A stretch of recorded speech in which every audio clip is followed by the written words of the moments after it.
Hey everybody, it's Steve, Hey, it's Mike. Hey guys, Barry here. and we're here to talk all about Rogue Aces on the Nintendo Switch. Rogue Aces! Right, so Rogue Aces came out just a little bit ago on the Nintendo Switch and other platforms as well, from multi-award winning publisher Curve Digital and Infinite State Games. And it's this procedurally generated air combat kind of game, and it's actually kind of maybe, I don't know, I find it difficult to explain. I mean, it's kind of arcade like. It's procedurally generated, so there's always different situations going on. It's a difficult game, but it's very simple.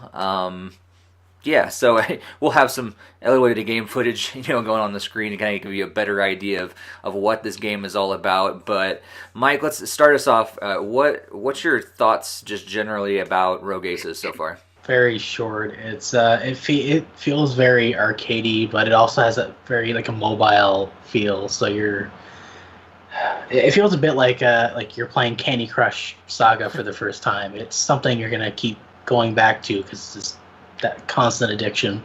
Nice. Barry, what you think so far? Yeah, it has that just one more try aspect. Very, very arcadey. And I did find that like I was definitely getting better at the game like as I went on. Like it definitely teaches you. Like the first time you play versus the 20th time you play, you'll notice a significant difference. But like Mike said, it is really short. There's not a lot of content, and there's not a lot of progression. Even with a leveling system, I felt there was a lot of progression missing from the game. Yeah, it does seem like, I mean, it very much seems like a mobile game. What is there is pretty good, but yeah, it's like it almost seems like it's maybe half of a game or three-quarters of a game. They didn't kind of finish it off. So, here's a question though for you: how far did you get? How many? What's your level? I guess as of right now. Uh, I mean, I played to like I think level 13, but my actual level Yeah, is like 2, two. and Yeah, that's how slow the progression is. yeah. I'm about level 2 as And well. Yeah. I'm actually level 6. Wow. I got up to mission 27, I think, before I finally died. Okay. And every time I died, it was due to stupid things like, oh, I got a couple missiles left. I'm just going to go spend them. Oh, look, this procedurally generated cliff that I didn't know was right here killed me. Like, I didn't really die to the enemies. But I did notice, even though it's randomly generated, like the missions you get are randomly generated, there are two set ones. Mission 10 is always capture another base, and Mission 20 is a fight against the Red Baron, at least that I got every time. And when you get to 20, it actually unlocks Veteran Campaign. And I tried That's how that you do it. once. I'm like, oh, what's Veteran Campaign? Veteran Campaign, the enemy, there's like 3 planes that follow you instead of 2. They shoot more. But I only did it once, and the reason I didn't do it more is the landing. You have to actually land every time. You can't just push B and land. And I'm like, yeah, no, like I'm not lining up perfectly. It's like And I flashbacks of tried, Top I Gun. crashed. Yeah. Oh, it was Top Gun NES. I tried, I crashed, game over. I'm like, yeah, I'm gonna stick with the casual. I'm not gonna go to veteran. But it does unlock when you beat the Red Baron at Okay. 20. I was wondering when that unlocks because I just only have it as the question mark still. I'm like, what is that? So that makes sense. So But there is like other modes of survival which I have unlocked, but there's 3 other question marks that I have not unlocked. So I don't know what those uh, are. I don't know if you guys unlocked them, but I haven't unlocked anything.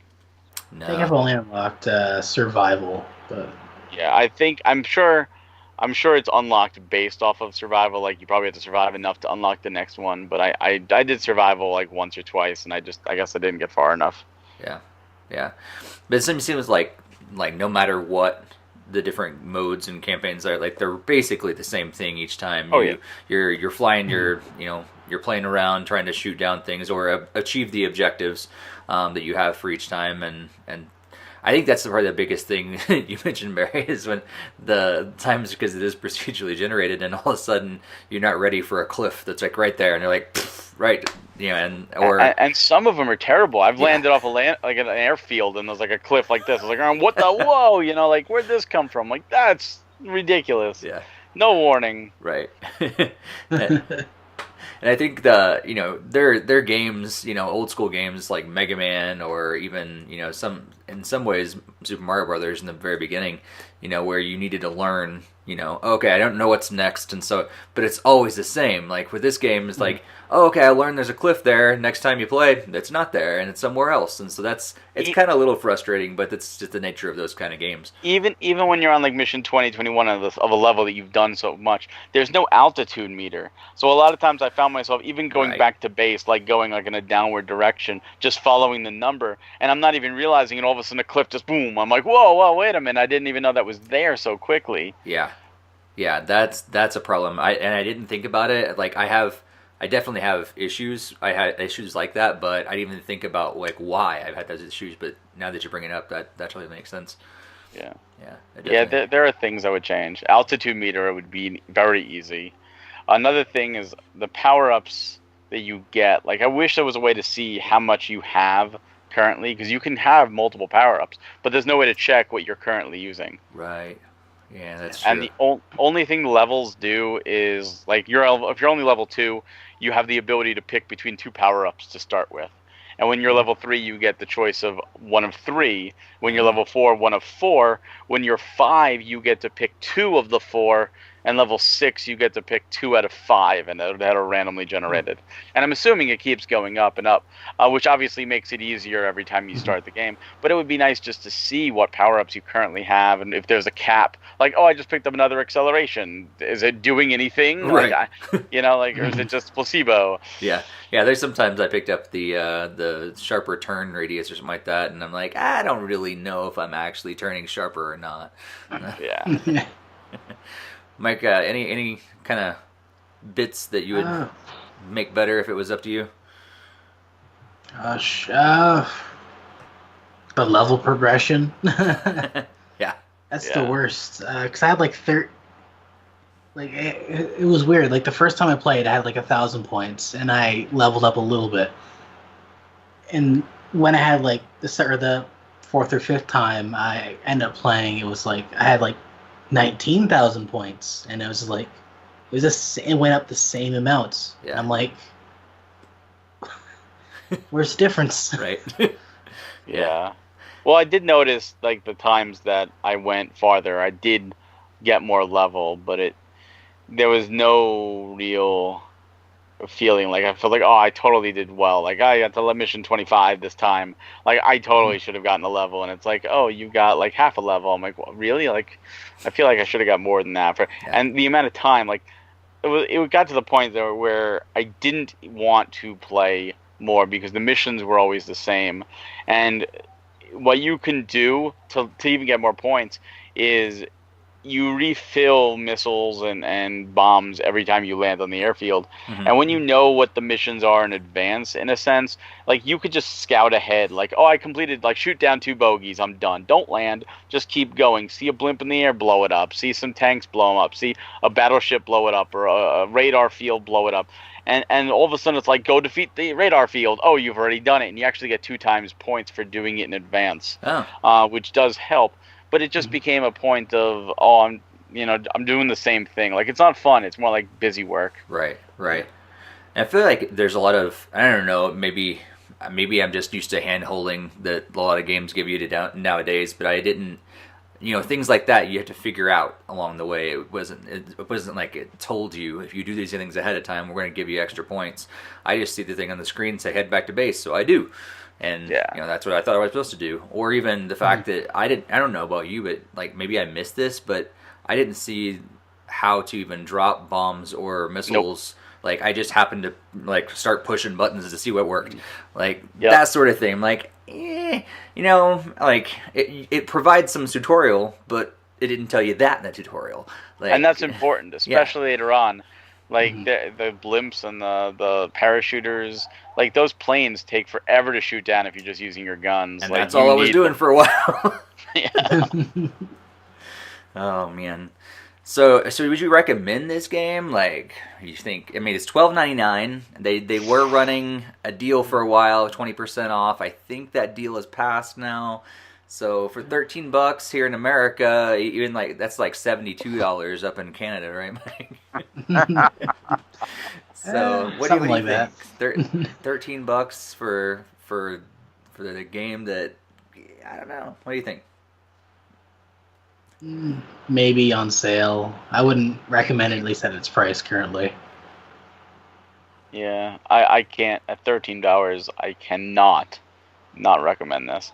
If this was $2.99, $3.99, or even $4.99, and you had some time to kill, I could recommend it for the arcadey nature.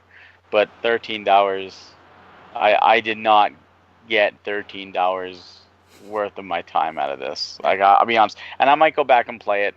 I did get good at it, but it just, there are a lot of games on the eShop right now, and $13 will buy you a lot of them.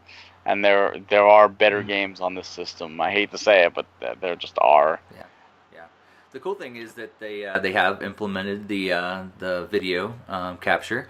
So a lot of the footage that I'll probably be putting on top of this is some games that I've captured, and maybe I'll get some from you guys as well, and throw that over there, which is pretty cool. Like I like that they've incorporated some of those features, because there are some times that more than anything else, is ridiculous times when like I gotta capture that. Where'd that cliff come out of nowhere? I'm capturing video on this thing. But yeah, it's like you said, guys said, even though they've incorporated some of the newer stuff, it's cool. I love the fact that they did that, but it's $13 is way too much for this sort of experience. But yeah, if it drops down, they do like a half off deal, and you got maybe some extra gold coins from your My Nintendo account or something. Maybe throw them that way. I don't know. But so what you're saying though is that you need me to go play it again to get to the Red Baron, just so that's you right. have some. Exactly. Throw that. It is kind of cool though. Like it gets stormy and like lightning starts striking all over the place. It's really cool how they do that. Yeah, I did run into that in the Frontier campaign or Frontline campaign. Like if you just keep failing and failing and failing, eventually you get to a level where Storm comes out, and he comes after you and everything like that. And it's we didn't even talk about that. I played that mode just a little bit, and I just, it was like a pain in the butt. Like I just did not get that. No, well, because it's difficult to see like what the objectives really are just by the little icons. Like I'm like, it looks like I'm supposed to blow up a building. I don't know which building, so I just start blowing up buildings, and eventually I think I get the right one, and I look and the icon's still there. I'm like, well, I don't know. And then I run into a cliff and lose all my progress. Yeah, I kept dying. Yeah. I mean, maybe I'll try it again, but or accidentally hit the A button and parachute out. Yes. Oh my God, I've done that so many times. Yeah. I've almost done it. Yeah. I have perished. You know when I did that, when I didn't know what buttons were the missiles and I was still figuring it out, and I'm like trying to blow up a field, so I'm spamming the button, and next thing I know I'm like flying. I'm like, what the heck happened? Like, why am I spinning in a parachute? I think the first time I just like landed in the water or something, or got shot down, I don't know, whatever it was, and like the little information on the bottom of the screen, it's like time to deploy a parachute, and I'm like, wait, parachute not deployed, or something. I'm like, what is it even talking about? It doesn't tell me I had to hit the A button to deploy it. I just happened to figure it out on some other way. So. You reminded me, another thing that I kind of wish they allowed you to do. You get 3 planes, but there's no way to steal or earn another plane. Yeah. And that's now you can actually steal. I think there was one time where I actually parachuted out and landed in another plane and hijacked it. Nice. Which I do remember that I did that happen early, like in an early playthrough when I was figuring things out, and I haven't done it since. But there's no way to actually gain a 4th plane or a 5th plane. So like you could be doing great, run into a cliff and game over, and it's just like, and it has to be too, like if you don't parachute out, even if you have 2 reserve planes, it's game over. So like if you just go down and crash on your first plane, it's game over. You have to parachute out. Right. So it's like, oh my God, like, like there should be ways to earn it, because Like even older games, even the arcade games, like you scored amount of points, you gained, an extra life. There's nothing, at least nothing I've reached yet in this game. Yeah, I haven't seen it yet either. I mean, but if you could, they probably wouldn't tell you how to do it anyhow. So No, it'd be hidden. yeah, totally. They wouldn't tell you. Mike, any final thoughts about Rogue Aces? Not really. If anyone really has the time and patience really just to sit and play this for hours on end trying to level up to 10, I wish you luck. Is 10 the cap? I don't know. I think 10's a cap for me. I think 4 is going to be my cap. Bear, any final thoughts? I like where the game's going. I want to see more content, more, and it's all quality of life fixes are the things I'd like to see. I think the main core mechanic of the game is there. The controls are good. The combat feels fun. The flying circles, in dogfights feel like it's a blast. I really enjoy that. There's also that whole field. I don't know if you guys ever went to the left at the start. Yeah. Instead of always going right. There's like all these cannons. It's like proceed at your own risk, and I'm like, what the heck is going on? Yeah. Like I never went through there, and I'm just like, why is this even a thing? Like, is this just to say we wanted to develop going right, so we just put an army of cannons to the left to kill you if you decide to go left? Yeah. I don't know. It's weird, but no, it has its merits. It definitely has its room for improvement. I'd like to see it improved. If the developers are watching this, I'd like to see these quality of life things implemented because I think it would make a better game, and I'd like to see more content. I just can't recommend it at $13. Yeah, and like you said, they could issue some updates and some of these things could improve and maybe it might be worth it. But yeah, right now in its current state, it's kind of, I don't know, probably not worth it. Well, thanks guys for joining us today for a game chat on Rogue Aces. If you're new to Nintendo Fuse, make sure you subscribe and hit that bell so you can be alerted for every new video that we post. We post game chats, we post developer interviews, and we have podcasts that we're going to actually be changing up pretty soon and actually do, we're going to try to do more podcasts than we have been doing for the last couple years, and we're going to try for twice a month instead of once a month. So make sure you're subscribed to us so that you can be alerted every time that we post a new video. We got some gameplay footage and other stuff coming up really soon, so thanks again for checking us out today, and have a great day.